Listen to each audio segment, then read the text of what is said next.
Vande Gujarat.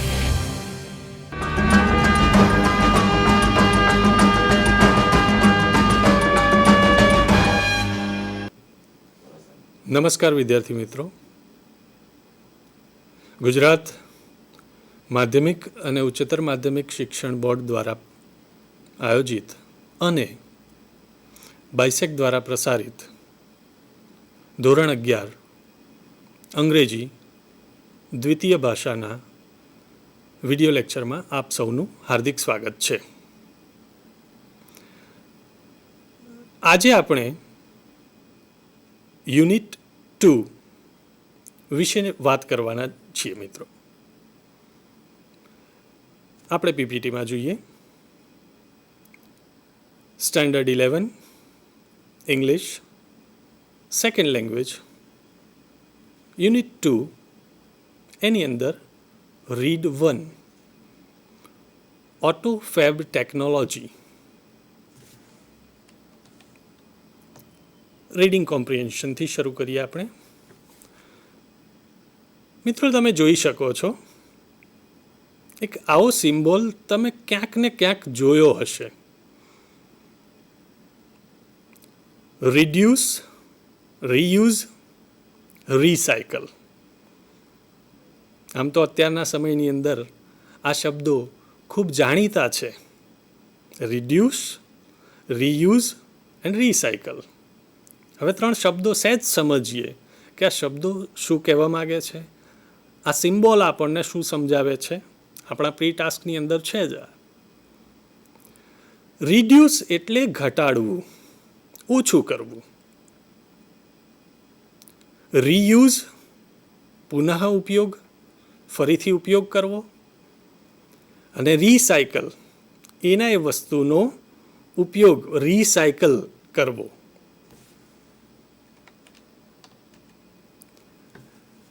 Reduce, reuse અને recycle. મિત્રો, એક ટેબલ તમારી સામે દેખાય છે કે રિડ્યુસ શું કરવું, રીયુઝ શું કરવું અને રીસાયકલ શું કરવું. સૌ પ્રથમ આપણે રિડ્યુસની વાત કરીએ. તો રિડ્યુસ શું કરવું, તો એની અંદર 3 મુદ્દા લખેલા છે. પહેલું છે કે યુઝ ઓફ ફ્યુઅલ, ઈંધણ, બળતણ. મિત્રો, સામાન્ય રીતે આપણે ટ્રાન્સપોર્ટેશન માટે આપણું પોતાનું 2 વ્હીલર 4 વ્હીલરનો ઉપયોગ કરતા હોઈએ છીએ. હવે અહીંયા આપણને શું રિડ્યુસ કરવાની વાત કરી છે? Reduce use of fuel.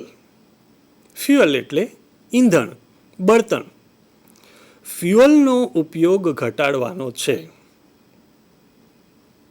આપણે સમજવા જેવી વસ્તુ છે કે આપણે જે ફ્યુઅલ વાપરીએ છીએ એ ઘટાડી શકાય છે. આપણે દિવસ દરમિયાન જેટલા પણ આંટાફેરા મારતા હોઈશું એમાંના કેટલાક આંટાફેરા તો એવા હશે ને કે જે બિનજરૂરી હશે, કે જેમાં આપણે ઈંધણ બચાવી શકીએ છીએ. પેટ્રોલ ડીઝલના ભાવ જ્યારે આસમાને પહોંચ્યા હોય, ખૂબ વધ્યા હોય, ત્યારે આપણે ઈંધણનો ઉપયોગ ઘટાડી શકીએ છીએ. થોડુંક મેનેજમેન્ટ કરીએ.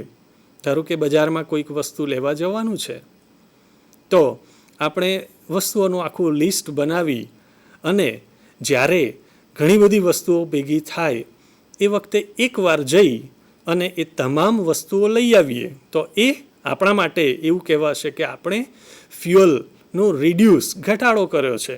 આમ આપણે 3 ધક્કા થયા હોત એની જગ્યાએ આપણે એક ફેરાની અંદર એ કામ પતાવી દીધું છે. આગળ બીજો મુદ્દો જોઈએ પીપીટીમાં. Usage of electricity. મિત્રો, બીજો મુદ્દો છે યુસેજ ઓફ ઇલેક્ટ્રિસિટી.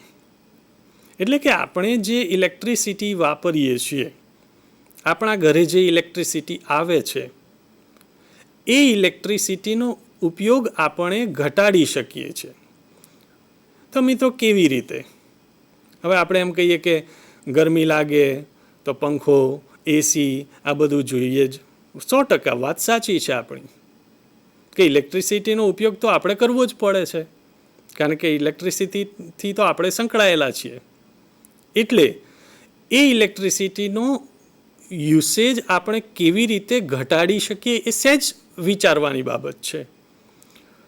જ્યારે આપણને જરૂર છે એ વખતે 100% આપણે ઇલેક્ટ્રિસિટીનો ઉપયોગ કરીએ, પણ જ્યાં આપણે એ રૂમમાંથી બીજા રૂમમાં જઈએ તો એ રૂમની અંદરની જે લાઇટ, પંખા કે એસી આવા કોઈક સાધનો ચાલુ હોય તો એને બંધ કરીએ તો એ ઇલેક્ટ્રિસિટીનો ઉપયોગ આપણે ઘટાડીશું એવું કહી શકાય.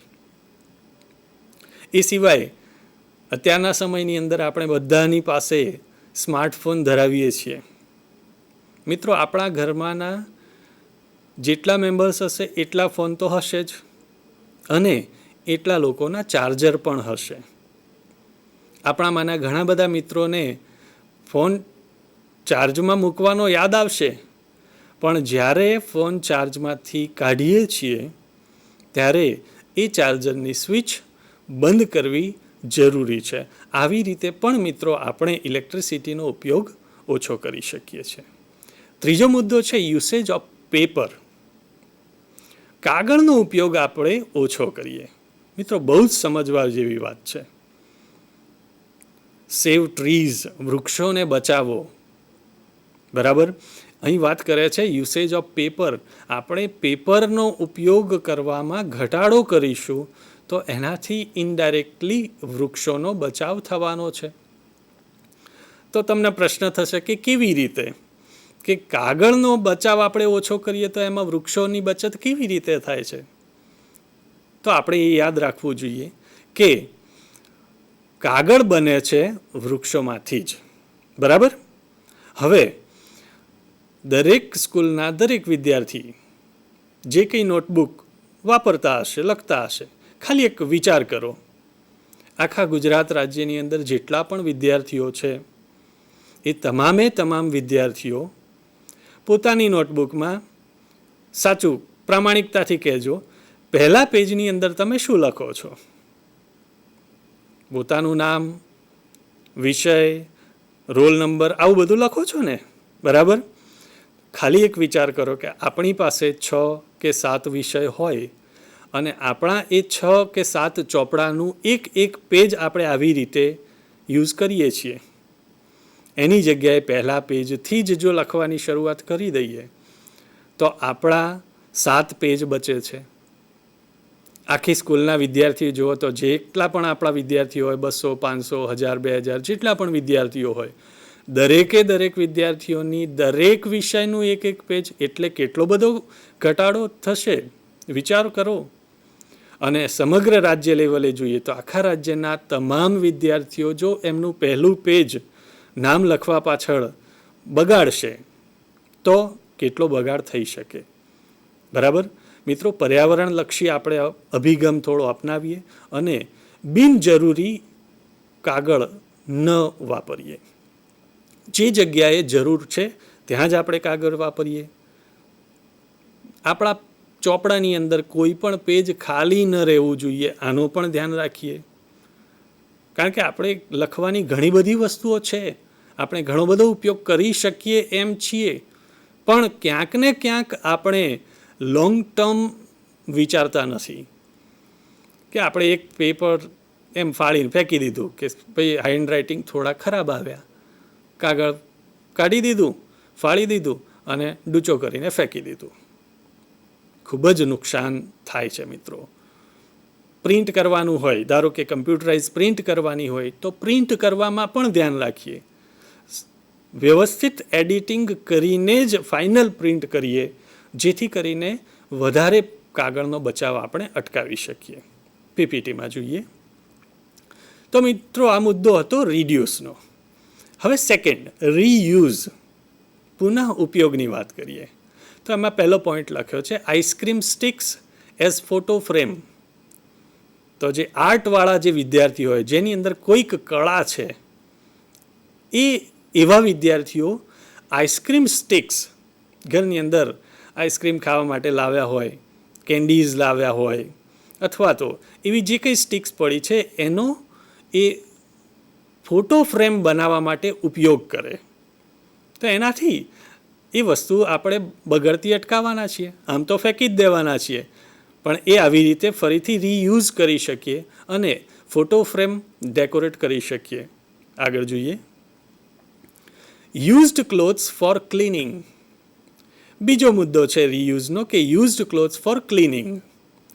સફાઈ કરવા માટે, ક્લિનિંગ કરવા માટે યુઝડ ક્લોથ્સ, આપણા જે વપરાયેલા કપડાં જે હોય એનો ક્લિનિંગ સફાઈ કામકાજ માટે ઉપયોગ કરીએ છીએ. આપણે ગુજરાતી લોકો તો આમ જાણીતા છીએ કે આપણું કોઈ પણ કપડું હોય તો એ કપડાનો ભરપૂર લાભ ઉઠાવી લઈએ છીએ. નવું કોઈક કપડું લાવ્યા હોઈએ અને એ કપડાને સૌથી પહેલાં તો આપણે ધરાઈને મન ભરીને આપણે ખુશ થઈએ એટલી વાર પહેરીએ છીએ અને જ્યારે એ કપડું ઘસાય છે, આપણે તો બહુ કંજૂસ ગુજરાતી લોકો, ફેંકી દેતા નથી. એ કપડાના ઘણા બધા બીજા ઉપયોગો કરીએ છીએ. ઘણા લોકો વપરાયેલા કપડાના પોતા પણ બનાવે છે, ઘરની અંદર ક્લિનિંગ કરવા માટે વાપરે. ઘણા લોકો એનું ઝાપોટિયું બનાવી દેતા હોય છે કે ડસ્ટ રિમૂવ કરવા માટે એનો ઉપયોગ કરતા હોય. અમુક લોકો પોતાની કાર સાફ કરવા માટે પણ ટી શર્ટ કે એવું કંઈક કપડું હોય તો એનો ઉપયોગ કરતા હોય છે. એટલે this is the reuse of clothes. આગળ જોઈએ. Bottles as pen holder. કોઈક બોટલ હોય તો એને આપણે પેન હોલ્ડર તરીકે ઉપયોગ કરી શકીએ છીએ. એમાંય ખાસ કરીને જો પ્લાસ્ટિકની બોટલ્સ હોય અને આપણું જે ડેસ્ક હોય, ઘરે આપણું સ્ટડી ટેબલ હોય, એની અંદર પેન, પેન્સિલ, સ્કેલ આ બધું આડું અવળું પડ્યું રહેતું હોય તો એનો સરસ મજાનો આઈડિયા છે કે એક પ્લાસ્ટિકની બોટલ લઈ અને એને વચ્ચેથી કટ કરી થોડુંક ડેકોરેશન એમાં કરી દઈએ તો એ પ્લાસ્ટિકની બોટલ વેસ્ટ કરવા કરતાં આપણું પેન હોલ્ડર બની જાય છે. પછી આપણી પેન આડી અવળી પડી રહેશે નહીં. આગળ જોઈએ. ત્રીજો મુદ્દો છે રીસાયકલ. હવે મિત્રો આ સમજવા જેવી વાત છે. રીસાયકલિંગ એમાંનો પહેલો પોઈન્ટ છે ટાયર્સ કેન બી રીમોલ્ડેડ. હવે ટાયરને રીમોલ્ડ કરવાની વાત છે. આપણામાંના કેટલાક મિત્રોને ખ્યાલ નહીં હોય કે ટાયર રીમોલ્ડ કરવું એટલે શું. તો મિત્રો આપણે જે આપણા 2 વ્હીલર કે 4 વ્હીલરમાં જે ટાયર આવેલું હોય છે, સામાન્ય રીતે એ ટાયર જ્યારે ઘસાઈ જતું હોય છે, એનું નકશીકામ ઘસાઈ જતું હોય છે, એટલે આપણને એમ લાગે કે હવે ટાયર બદલવું જોઈએ. હવે એ ટાયરનું શું થઈ શકે? તો એ ટાયર, જૂના જે ટાયર હોય એ ટાયરને રીમોલ્ડ કરી શકાય, ફરીથી એને રીમોલ્ડ કરી અને ઉપયોગમાં લઈ શકાય એવા ટાયર બનાવી શકાય છે. એટલે જરૂરી નથી કે આપણે એ ટાયર ફેંકી દઈએ અને નવા ટાયર નખાવીએ. એના જ ટાયરને રીમોલ્ડ કરવાથી પણ એ ટાયરનો ઉપયોગ થઈ શકે છે. જો કે આજકાલ તો જેમ જેમ લોકો આર્ટિસ્ટિક બનતા જાય છે, લોકોની અંદર આર્ટ ડેવલપ થતી જાય છે, તેમ તેમ ઘણી જગ્યાએ જોયું છે કે યુઝડ ટાયર્સ જે હોય એ વપરાયેલા ટાયરનો લોકો બેઠક બનાવવામાં ઉપયોગ કરતા હોય છે. ઘરની અંદર એક સરસ મજાની બેઠક બનાવી દે, એ ટાયર ઉપર કલર કરી દે જેથી કરીને ખૂબ એટ્રેક્ટિવ એવી બેઠક બની જાય. ઘરના ક્યારાની અંદર બોર્ડર બનાવવા માટે પણ અડધા અડધા ટાયર કટ કરી અને મૂકવામાં આવતા હોય છે. આગળ જોઈએ.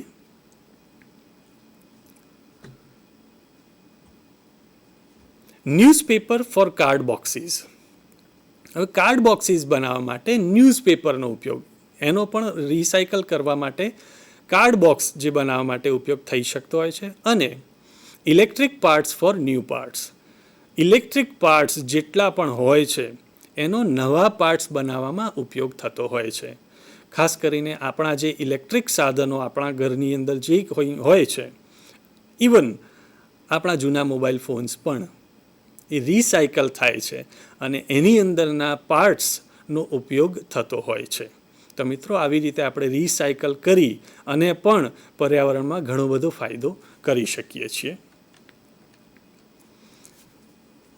ઓકે નાઉ હવે એક ચિત્ર દેખાય છે તમને, જોઈ શકો છો તમે. ગેસ વોટ્સ ધીસ, આ બધું શું છે? કેટલાક નામો તમે જાણેલા હશે, જેમ કે HTC, LG, ઇન્ટેલ, HP, હિટાચીના એસી આવે છે. માઇક્રોસોફ્ટ કમ્પ્યુટર તમારી પાસે હશે તો આ શબ્દ તમે સાંભળેલો હશે. વોડાફોન, AT&T અને Apple, Adobe, Cisco, IBM, Samsung, Qualcomm, eBay, bank, 3M. તો આ બધા નામ છે. આ બધા શું છે? ડિફરન્ટ લોગોઝ ઓફ કંપનીઝ, અલગ અલગ કંપનીના લોગો મૂક્યા છે. હવે મિત્રો કેમ આ મારે અહીંયા મૂકવા પડ્યા?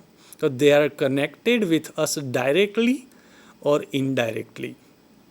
ડાયરેક્ટલી કે ઇનડાયરેક્ટલી આ જે છે આ તો અમુક જ મૂક્યા છે, આ સિવાય પણ બીજા ઘણા બધા છે, આપણી સાથે કનેક્ટેડ છે એટલા માટે આ મૂકવામાં આવ્યા છે.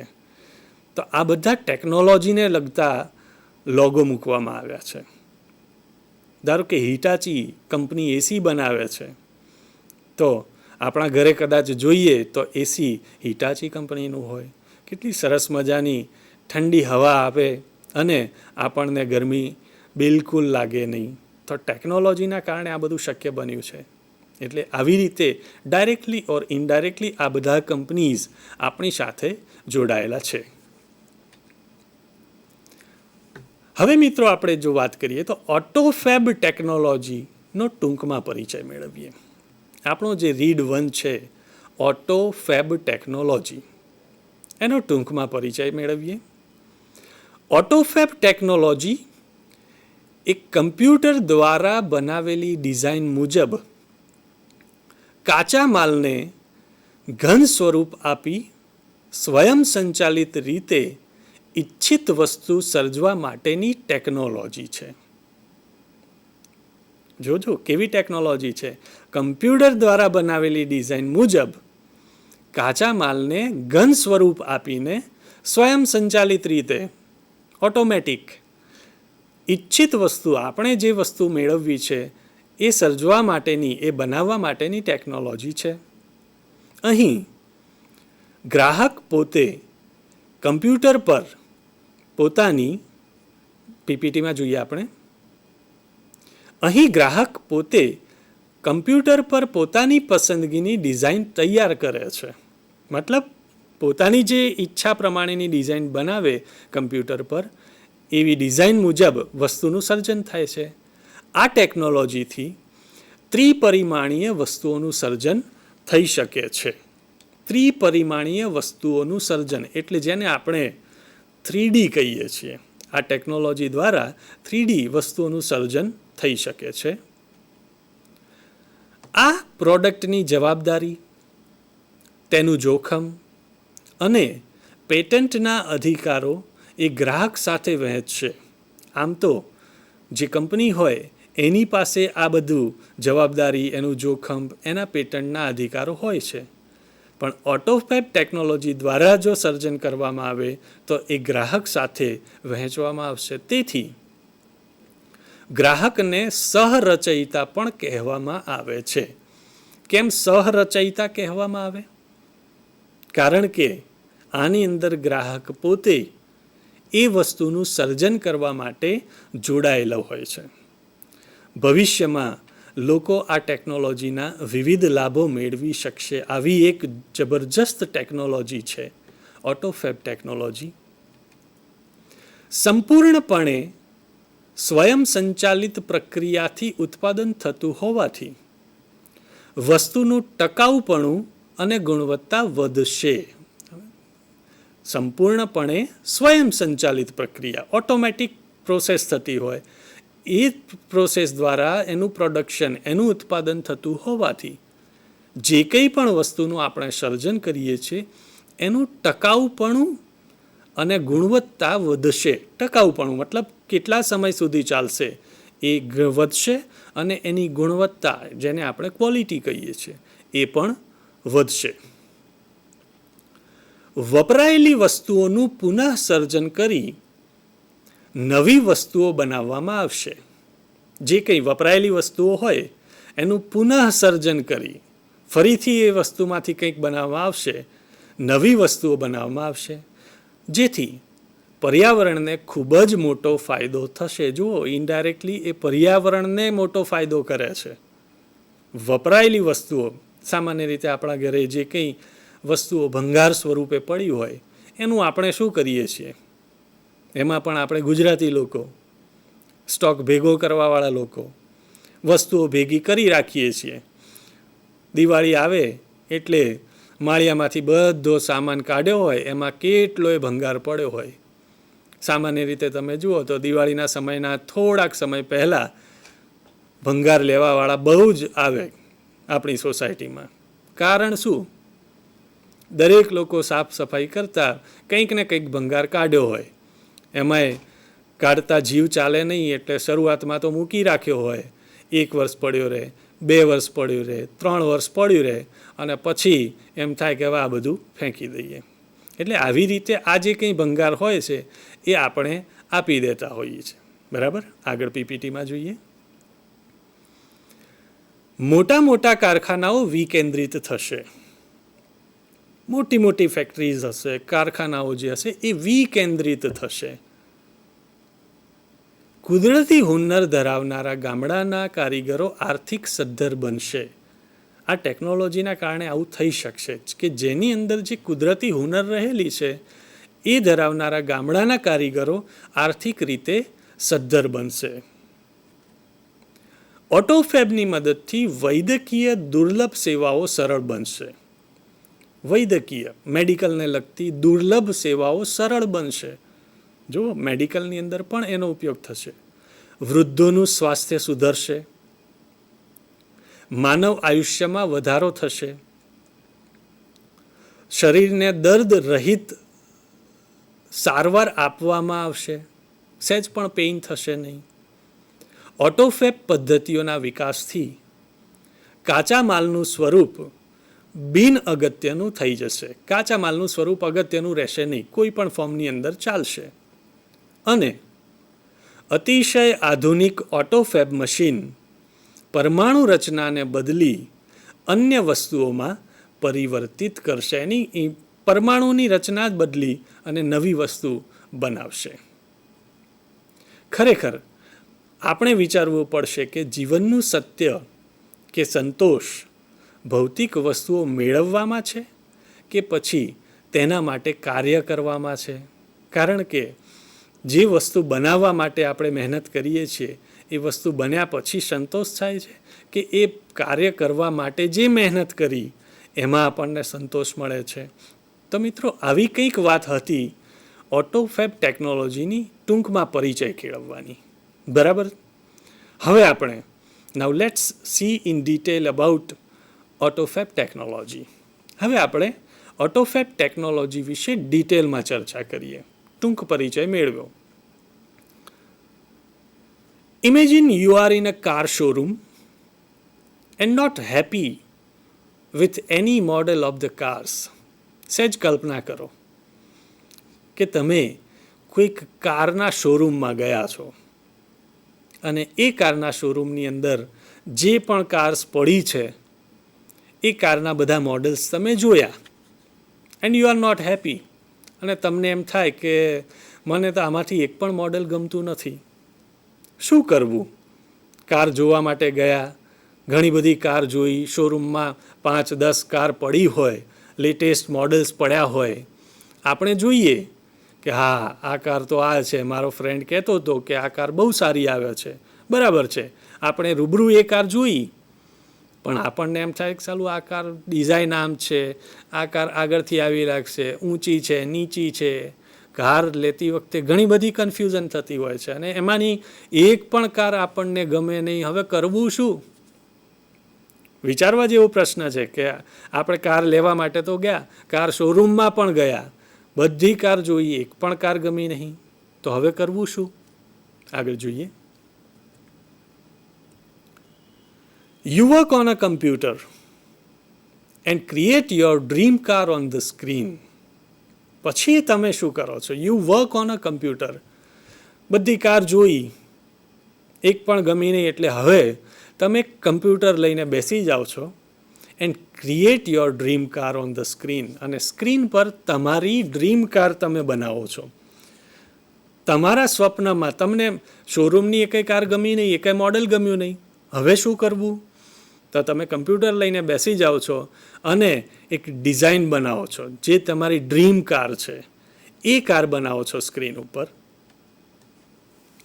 એન્ડ મેજિક અને જાદુ કંઈક થાય છે. તમે જે ડિઝાઇન બનાવી, next week you get delivery of a car fabricated exactly like your design.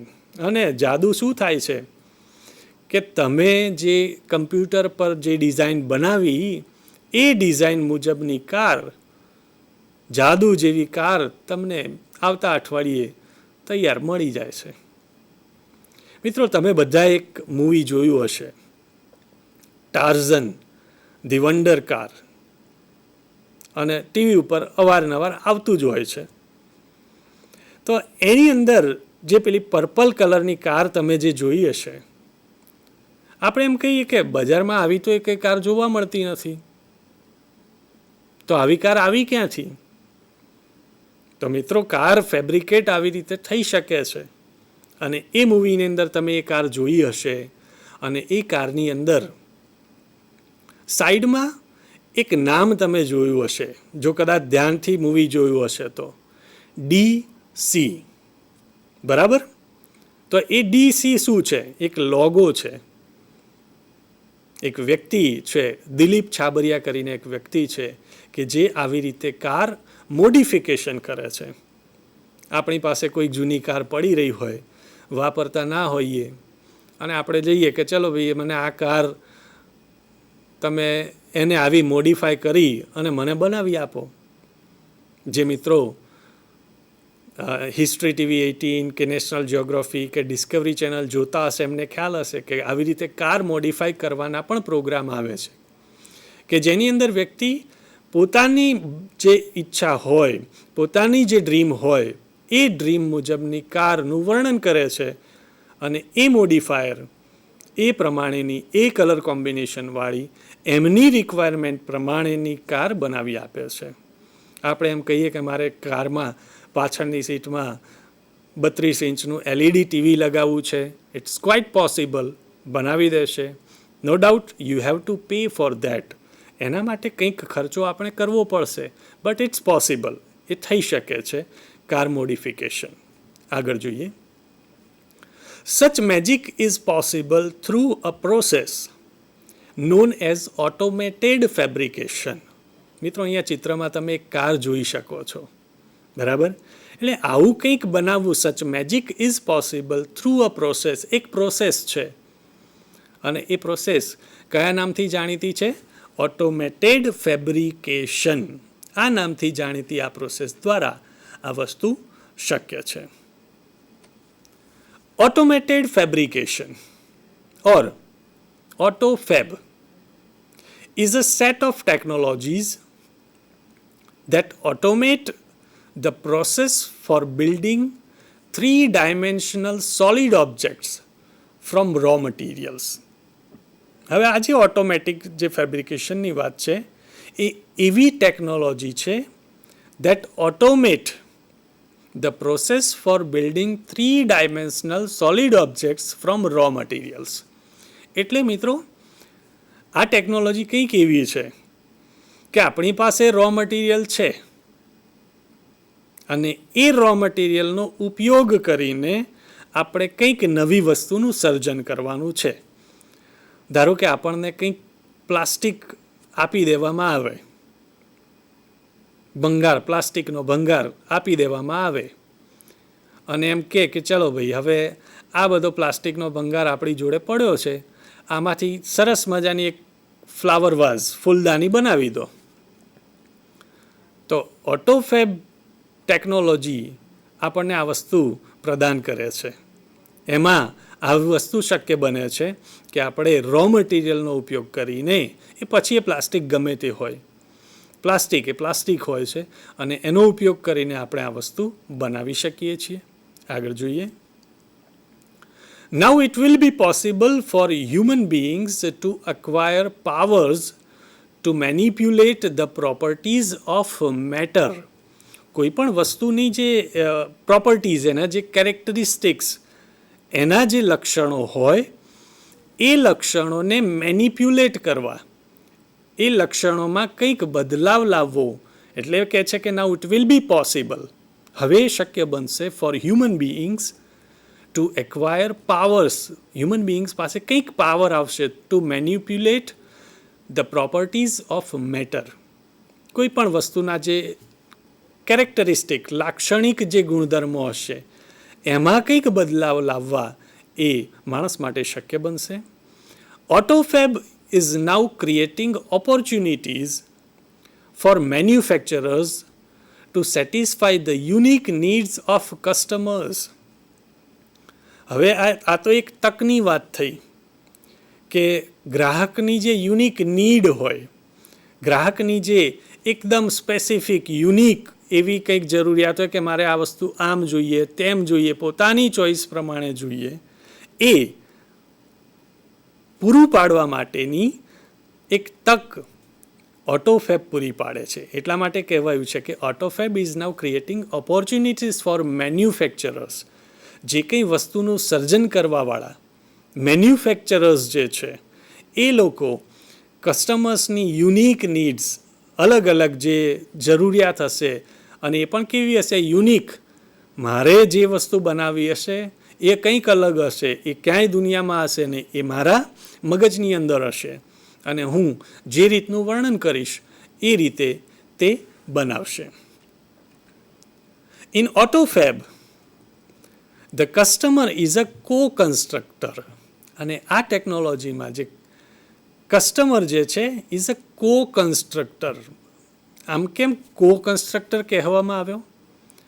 કારણ કે વસ્તુને રચવા માટે, વસ્તુનું સર્જન કરવા માટે આ ટેકનોલોજી દ્વારા કસ્ટમર પોતે આ પ્રક્રિયાની અંદર ઇન્વોલ્વ થાય છે. એટલે ગ્રાહક પોતે એની અંદર જોડાશે, ગ્રાહક પોતે એ ડિઝાઇન રચશે અને પોતાની જે યુનિક નીડ છે એ પ્રમાણે એ વસ્તુનું સર્જન કરે છે. એટલા માટે એવું કહેવાયું છે કે ઇન ઓટોફેબ, આ ટેકનોલોજીની અંદર, ઓટોફેબ ટેકનોલોજીની અંદર, the customer is a co-constructor. ગ્રાહક એક કો-કન્સ્ટ્રક્ટર છે. Now product liability, other risks and patent rights may be shared with the customers. હવે એવું કહેવાય છે કે પ્રોડક્ટ લાયબિલિટી, વસ્તુની જે જવાબદારી છે, આમ તો આપણે ગેરંટી અને વોરંટીવાળી વાતો કરીએ કે કોઈ દુકાનદાર એમ કહે કે જાઓ જાઓ લઈ જાઓ આ વસ્તુ, મારી ગેરંટી, એ વ્યક્તિની ગેરંટી ઉપર, એટલે કે છે પ્રોડક્ટ લાયબિલિટી, એની જવાબદારી. પછી અધર રિસ્ક્સ, બીજા જોખમો પણ છે. એમ જો મિત્રો વાત કરીએ તો જો ડિજિટલ અથવા તો ઇલેક્ટ્રોનિક વસ્તુઓ જો આપણે વાપરતા હોઈએ તો એની અંદર કંઈ જ નક્કી હોતું નથી, રિસ્ક રહેલું હોય છે. એન્ડ પેટન્ટ રાઇટ્સ, આ શબ્દ સમજવો જરૂરી છે. પેટન્ટ એટલે અધિકાર, પેટન્ટ રાઇટ્સ કે આ વસ્તુ મારા સિવાય દુનિયામાં કોઈ વેચી શકે નહીં, એના માટે કંપની પેટન્ટ રાઇટ્સ બનાવતી હોય છે. આ બધી વસ્તુઓ may be shared with the customers, એ કસ્ટમર સાથે શેર કરવામાં આવશે. Automated fabrication will have a dramatic impact on society. અને સમાજ પર, સોસાયટી પર ઓટોમેટેડ ફેબ્રિકેશનની એક ડ્રામેટિક ઇમ્પેક્ટ, નાટ્યાત્મક અસર આપણા સમાજની અંદર જોવા મળશે. કેવી કેવી નાટ્યાત્મક અસર જોવા મળશે? તો એનો પહેલો મુદ્દો છે, આપણને 4 મુદ્દા આપેલા છે, એમાંનો પહેલો મુદ્દો છે કે better product quality. The automated methods of inspection and assembly will improve the quality and durability of products. આપણને બધાને વસ્તુ લેવી ગમે છે, પણ સારી ગુણવત્તાવાળી વસ્તુ લેવી ગમે છે. એટલે પહેલો મુદ્દો આપણને એ કહે છે કે બેટર પ્રોડક્ટ ક્વોલિટી, આપણે જે કંઈ પણ વસ્તુ બનાવીશું ને એની ક્વોલિટી સારી હશે. કેમ? કારણ કે આપણે પોતાના માટે જ બનાવીએ છીએ, બરાબર. આપણે કો કન્સ્ટ્રક્ટર બની ગયા છે, સહરચયિતા બની ગયા છે. આપણી ઈચ્છા મુજબની, આપણી ડ્રીમ્સ પ્રમાણેની વસ્તુ બનાવીએ છીએ, તો શું કરવા હલકી ક્વોલિટીની બનાવીએ? એટલા માટે વસ્તુઓની ગુણવત્તા સુધરશે. અને હંમેશા મિત્રો આપણે આ વસ્તુનો આગ્રહ રાખીએ. બજારમાં કોઈક વસ્તુ આપણને સસ્તી પણ મળતી હોય છે અને મોંઘી પણ મળતી હોય છે. એટલો વિચાર કરવો રહ્યો કે આ વસ્તુ કેમ સસ્તી મળે છે અને આ વસ્તુ કેમ મોંઘી મળે છે. તો એની અંદર ગુણવત્તા, ક્વોલિટીમાં તફાવત હોય છે. એટલે કહે છે કે the automated methods of inspection and assembly, વસ્તુઓનું ઇન્સ્પેક્શન, તપાસ અને એની એસેમ્બલી અને વસ્તુઓ ભેગી કરવી, વિલ ઇમ્પ્રૂવ ધ ક્વોલિટી, એ વસ્તુની ગુણવત્તા, and durability of the products. Durability એટલે જેને આપણે કહીએ છીએ વસ્તુનું ટકાઉપણું, કેટલા સમય સુધી વસ્તુ ચાલે એ ટકાઉપણું પણ સારું બનશે. મતલબ વસ્તુઓ ટકાઉ આવશે, ઘણા સમય સુધી ચાલશે. વન ઇફેક્ટ ઇઝ ધેટ, એક બીજી અસર એ છે that cars, televisions, refrigerators, etc. will last much longer than earlier models. વસ્તુની ગુણવત્તા સુધરશે, એનું ટકાઉપણું સુધરશે. એની અસર શું થશે કે આપણી કાર, આપણા ટેલિવિઝન્સ, આપણા રેફ્રિજરેટર્સ વગેરે will last much longer than earlier models. એનું ટકાઉપણું વધશે. આપણી કાર સામાન્ય રીતે 5-1 વર્ષ થાય એટલે આપણને એમ થાય કે હવે કાર બદલી દઈએ, પણ આપણે જ એ કારના સહરચયિતા હોઈએ, આપણી ડ્રીમ પ્રમાણેની કાર બનાવી હોય તો એ કારનું પતરું પણ આપણે સારી ક્વોલિટીનું મજબૂત રાખીશું, જેથી કરીને એ કારમાં કોઈ તકલીફ પડે નહીં. કારના એન્જિનના પાર્ટ્સ પણ આપણે એટલા સારા બનાવીશું કે વર્ષોના વર્ષ સુધી એ કાર આપણા સુધી રહે. પછી છે ટેલિવિઝન, રેફ્રિજરેટરમાં પણ એવું થાય કે ટીવી અને રેફ્રિજરેટર થોડાક સમય પછી આપણને એમ થાય કે હવે બગડી ગયું છે તો ટીવી બદલી કાઢીએ. પણ આપણે આપણી ડ્રીમ પ્રમાણે, આપણી રિક્વાયરમેન્ટ પ્રમાણે જ જો બનાવી દઈએ તો એ વસ્તુ બદલવાનો વારો આવશે નહીં. 10 વર્ષની જગ્યાએ 15-20 વર્ષ સુધી વસ્તુ ચાલશે. ફ્રીજ બદલવું પડશે નહીં. આપણી ટેકનોલોજીથી આપણે એ ફેરફાર કરી શકીશું. આગળ જોઈએ. Therefore, there will be decline in need for replacement. અને આ વસ્તુના કારણે શું થશે? Therefore, વસ્તુની જે રિપ્લેસમેન્ટ માટેની જરૂરિયાત છે ને એમાં ઘટાડો થશે. આપણે સામાન્ય રીતે 5 વર્ષે કાર બદલતા હોઈએ, પણ જો આવી રીતે આ ટેકનોલોજીથી કાર બનાવી હોય તો 5ની જગ્યાએ 10 વર્ષ સુધી આપણે એ કાર બદલવાનું વિચારીશું નહીં. એટલે વસ્તુ રિપ્લેસ કરવાનો સમયગાળો છે એમાં ઘટાડો આવશે. વિચારો, આપણા ઘરમાં આવી ઘણી બધી વસ્તુઓ પડી છે કે જે અમુક સમય પછી આપણે બદલી કાઢીએ છીએ. ઓકે, આગળ જોઈએ. બીજો મુદ્દો છે મોર રિસાયકલિંગ. હવે રિસાયકલિંગની વાત આવે છે. મોર રિસાયકલિંગ, વસ્તુઓનું રિસાયકલિંગ વધારે કરીએ. Instead of buying the latest model of a car or throwing away an old toaster, the customers will return their older models and get back new models fabricated from that old stuff. એટલે કે કોઈક old મોડેલની car હોય, એટલે instead of buying latest model of a car, કારનું એક latest model ખરીદવાને બદલે અથવા તો આપણું જૂનું ટોસ્ટર ફેંકી દેવાને બદલે the customers will return there older models. શું કરશે કસ્ટમર્સ? એમના જે ઓલ્ડર મોડલ છે, જે કંઈ જૂની વસ્તુઓ છે એને રિટર્ન કરશે and get back new models, અને નવા મોડલ્સ મેળવશે. Fabricated from that old stuff, એ જે નવા મોડલ મેળવશે એ બધા શેમાંથી ફેબ્રિકેટ થયા હશે? એ જ જૂની વસ્તુઓમાંથી મળેલા હશે. એટલે આવી રીતે થઈ શકે છે. There will be recycling of materials in new ways, નવી રીતે. There will be recycling of material, જે કંઈ પણ મટીરિયલ હોય એનું રિસાયકલિંગ નવી રીતે થઈ શકશે.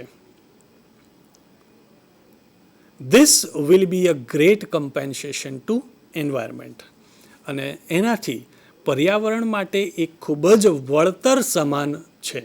કારણ કે ઇનડાયરેક્ટલી રિસાયકલિંગ કરવાથી આપણે પર્યાવરણને બચાવી રહ્યા હોઈએ છીએ. એટલા માટે આ જે કંઈ મુદ્દા કહેવામાં આવ્યા એનાથી this will be a great compensation, મહાન એક વળતર રૂપ છે ટુ એન્વાયરમેન્ટ, પર્યાવરણ માટે. ત્રીજો મુદ્દો છે the return of the village craft worker. ગામડાના જે ક્રાફ્ટ વર્કર, જેનામાં કળા હોય છે, હસ્તકળા હોય છે, એવા વર્કર્સ પાછા આવશે. પણ એની શરત મૂકવામાં આવી છે મિત્રો કે if mass production loses its economic advantage, મતલબ કે જે માસ પ્રોડક્શન થઈ રહ્યું હોય છે, જો એ એની ઇકોનોમિક એડવાન્ટેજ, એનો જે આર્થિક ફાયદો ગુમાવશે તો huge centralised factories would disappear. એટલે કે જે વિશાળ મોટી મોટી સેન્ટ્રલાઇઝ્ડ ફેક્ટરીઝ હશે ને એ ડિસઅપિયર થઈ જશે, એ ગાયબ થઈ જશે. પણ ક્યારે?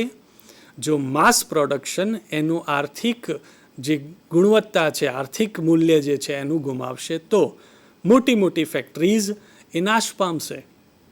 અને એના બદલે શું થશે? they will be replaced by smaller and community based facilities. નાની they will be replaced એટલે મોટી મોટી કંપનીઓ વિકેન્દ્રિત થશે અને નાના smaller and community based facilities, કે જ્ઞાતિ આધારિત જે કંઈ સગવડો છે એ રિપ્લેસ થશે એનાથી. પણ ક્યારે? માસ પ્રોડક્શન એની આર્થિક ફાયદા એના ગુમાવશે તો મોટી મોટી ફેક્ટરીઓ અદૃશ્ય થશે, ગાયબ થશે, અને ગામડાની અંદર નાના અને કમ્યુનિટી બેઝડ વ્યવસાયનું ડેવલપ થશે. એને મિત્રો આપણે સમજીએ કે ગામડાની અંદર એ નાના જે વ્યવસાય જે છે એ કેવી રીતે ડેવલપ થશે. તો મિત્રો ગામડાની અંદર જે કમ્યુનિટી બેઝડ, હવે કમ્યુનિટી બેઝડ જ્યારે વર્કર્સની વાત આવે એટલે આપણને યાદ આવે પેલા કુંભાર યાદ કરો. ગામડાની અંદર કુંભારનું કામ શું? માટલા બનાવવાનું, બરાબર? હવે જેમ આ તો ઉદાહરણ છે કુંભાર, આવી રીતે બીજા નાના, ધારો કે મોચી જે ચંપલ જોડા બનાવે છે, બરાબર? ચંપલ, બૂટ, આવા કારીગરોનું સમય પાછો આવશે જો માસ પ્રોડક્શન બંધ થશે તો, બરાબર? હવે એ માસ પ્રોડક્શન, ધારો કે ગામડાની અંદર જે કોઈ મોચી ચંપલ બનાવે છે તો આપણને ગમશે નહીં, કારણ કે માસ પ્રોડક્શન જે જગ્યાએ થતું હશે, મોટી મોટી ફેક્ટરીની અંદર અલગ અલગ કલરના શૂઝ બનાવતા હશે અને આપણને ગમશે.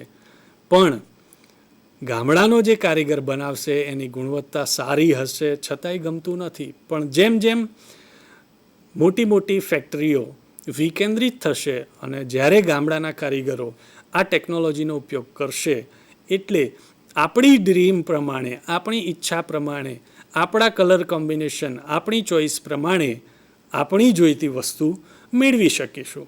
જેથી કરીને કે ગામની અંદર નાના આવા જ્ઞાતિગત વ્યવસાયોનો સમય આવશે. આગળ જોઈએ. There will be a continuous decline in the amount of human efforts needed to produce material goods. There will be a continuous decline, સતત ઘટાડો થશે in the amount of human efforts, માનવીય પ્રયત્નો, needed to produce material goods. આ જે સામાન બનાવવા માટે જે મનુષ્યોનો પ્રયત્ન હશે એમાં ઘટાડો થશે. સ્વયં સંચાલિત ઓટોમેટિક મશીન દ્વારા બધું થશે. The customers may be served better by a local owner. અને પછી customers may be served better by a local owner. જે લોકલ ઓનર જે હોય, દુકાનનો માલિક હોય, એ કસ્ટમરને સારી રીતે સર્વ કરી શકશે. And operator of a manufacturing shop, કોઈ મેન્યુફેક્ચરિંગ શોપ હોય એનો ઓપરેટર પણ કસ્ટમરની નીડ પ્રમાણે વસ્તુ સારી રીતે આપી શકશે અને એને સારી રીતે સેવા આપી શકશે. Thus the factories will become decentralised. અને આવી રીતે ફેક્ટરીઝ ડિસેન્ટ્રલાઇઝ થશે. And the naturally talented village craft workers, અને જે કુદરતી રીતે જેની અંદર ટેલેન્ટ રહેલું છે, જેની અંદર કંઈક હુનર રહેલું છે, એવા ગામડાના જે ક્રાફ્ટ વર્કર્સ, હસ્તકળાને લગતા જે વર્કર્સ હોય, will be back with a bang. એ will be back with a bang. એ જબરજસ્ત પોતાની એન્ટ્રી કરશે. પણ ક્યારે? The factories will be decentralised. જ્યારે ફેક્ટરીઝ વિકેન્દ્રિત થશે અને ગામડાના કાર્યકરો, જે હસ્તકળાના જે કારીગરો જે હોય, જેની અંદર કંઈક હુનર રહેલું હોય છે, એ પોતાનો સમય પાછો લાવશે.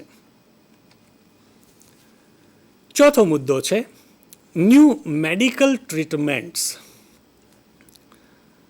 હવે મહત્વની વાત આવે છે કે ન્યૂ મેડિકલ ટ્રીટમેન્ટ્સ, નવી તબીબી સારવારો. તો એના માટે કહે છે કે soon the scale of autophagy will shrink to nanostructure level. કે હવે એ સમય દૂર નથી કે જ્યારે ધ સ્કેલ ઓફ ઓટોફેબ, આ ઓટોફેબનું જે આ પ્રમાણ છે એના દ્વારા it will shrink to nanostructure level. Nanostructure level પર એ કાર્ય થશે.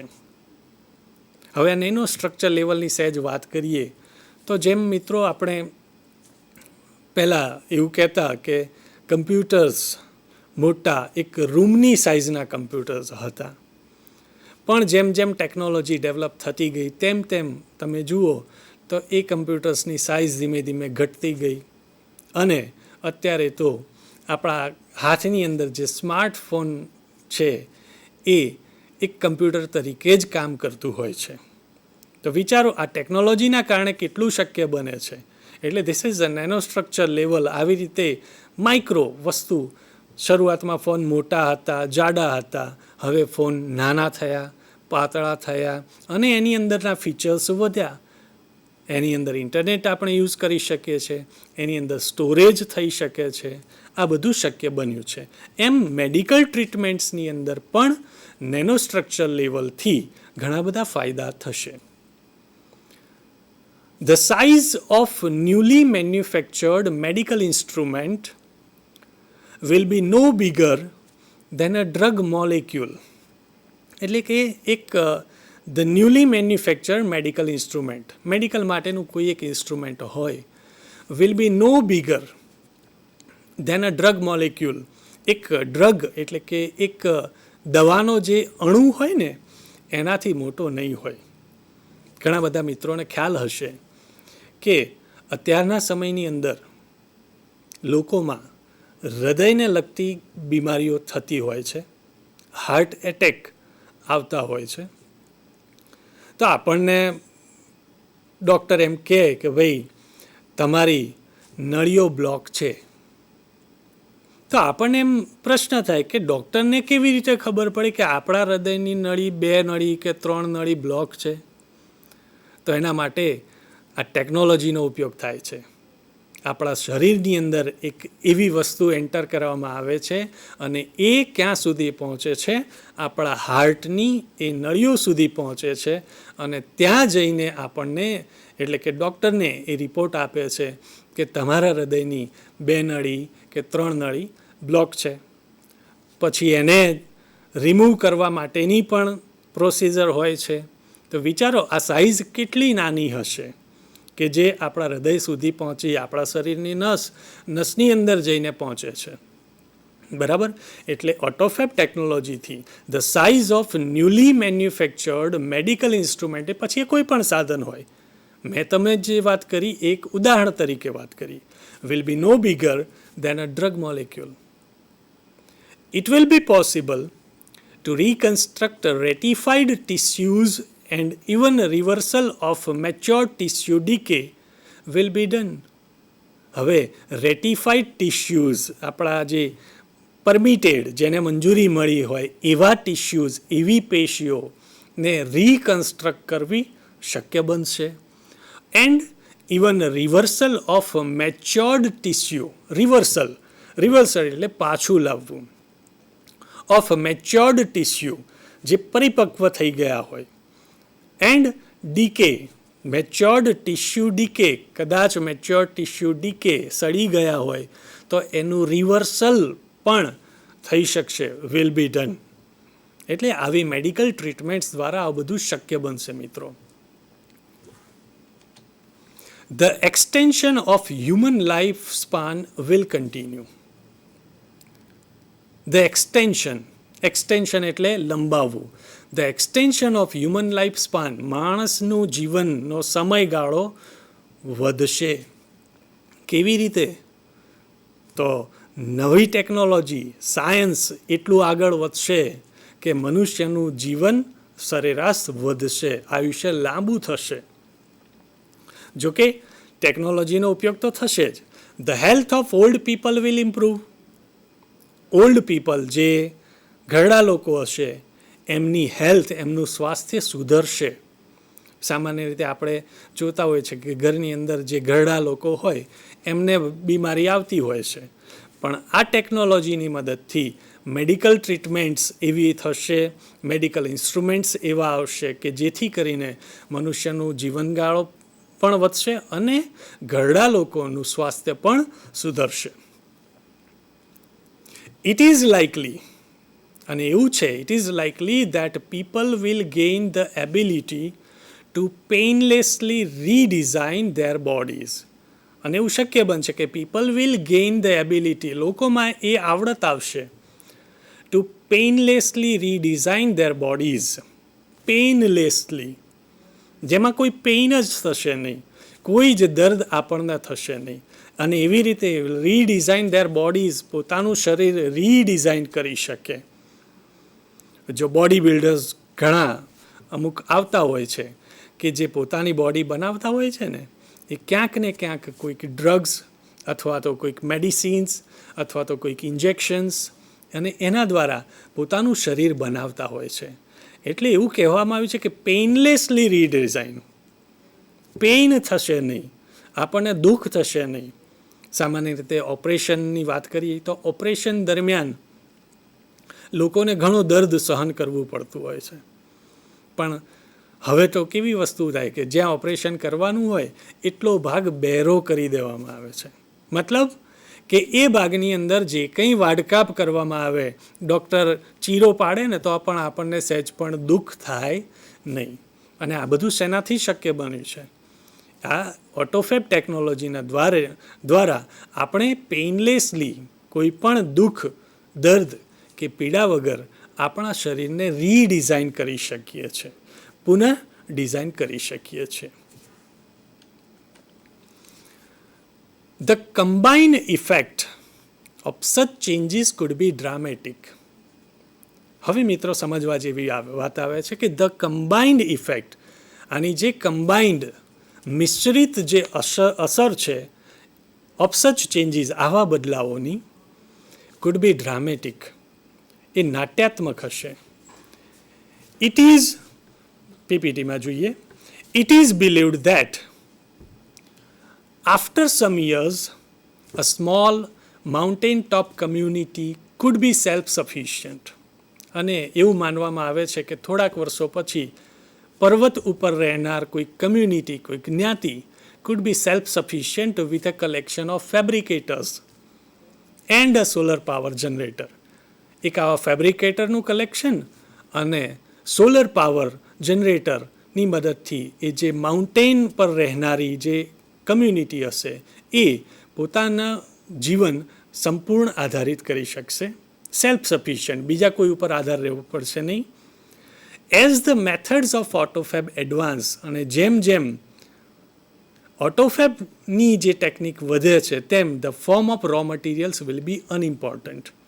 રો મટીરિયલનું જે સ્વરૂપ છે એ ઇમ્પોર્ટન્ટ રહેશે નહીં. આગળ જોઈએ. Sophisticated AutoFab machines will be capable of rearranging molecular structures to generate any object from them.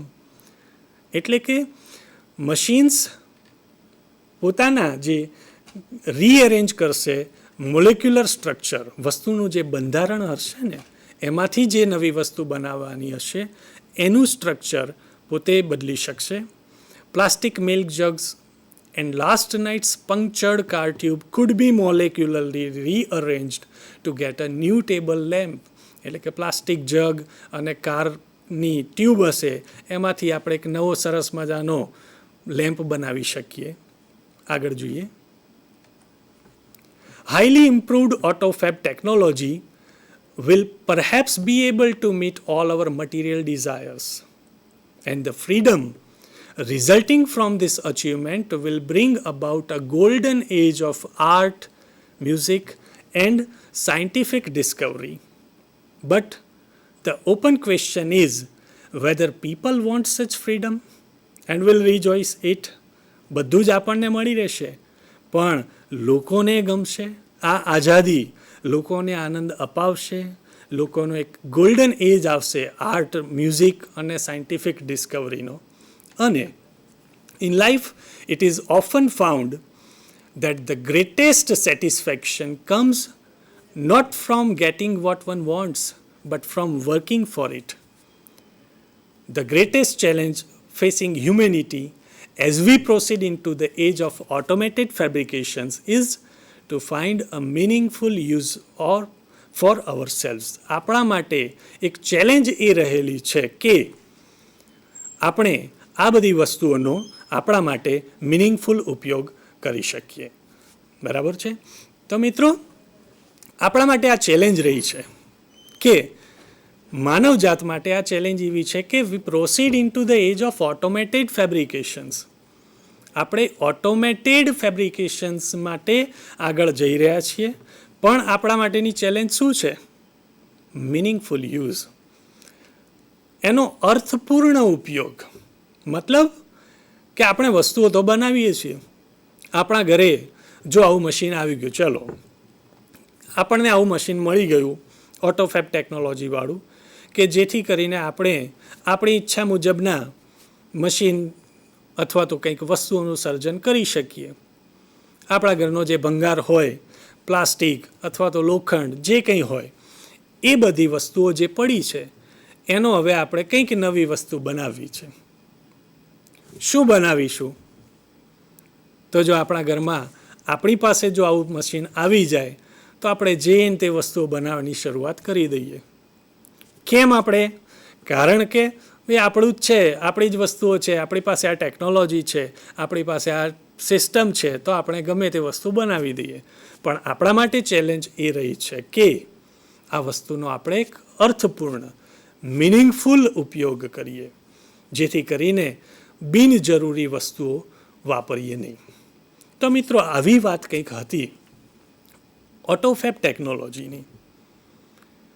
તો આ ચેપ્ટરની અંદર આપણે અમુક મુદ્દાઓ જોયા. ઓટોફેબ ટેકનોલોજી કેવી રીતે કામ કરે છે એની અંદરના 4 મહત્ત્વના મુદ્દા, વસ્તુની ગુણવત્તા, રિસાયકલિંગ, મેડિકલ ટ્રીટમેન્ટ્સ વગેરેની વાતો કરી. બરાબર? એ દરેકની અંદર ટેકનોલોજી ખૂબ સરસ છે પણ છેલ્લે આપણને એક ચેલેન્જ આપી દીધી કે આ ટેકનોલોજીનો અર્થપૂર્ણ ઉપયોગ વિચારવું પડશે કે આપણે આ વસ્તુને જે ઉપયોગ કરીએ છીએ એ યોગ્ય છે તો જ એ વસ્તુ આપણે બનાવીએ, નહીં તો એ વેસ્ટ જ રહેવાનો છે. બરાબર? તો આવી કંઈક વાત હતી ઓટોફેબ ટેકનોલોજીની. તો મિત્રો આશા રાખું છું કે આપને આ ઓટોફેબ ટેકનોલોજી વિશેની સંપૂર્ણ સમજ આવી હશે. વળી પાછા આપણે બીજા લેક્ચરમાં મળીશું. ત્યાં સુધી થેન્ક યુ.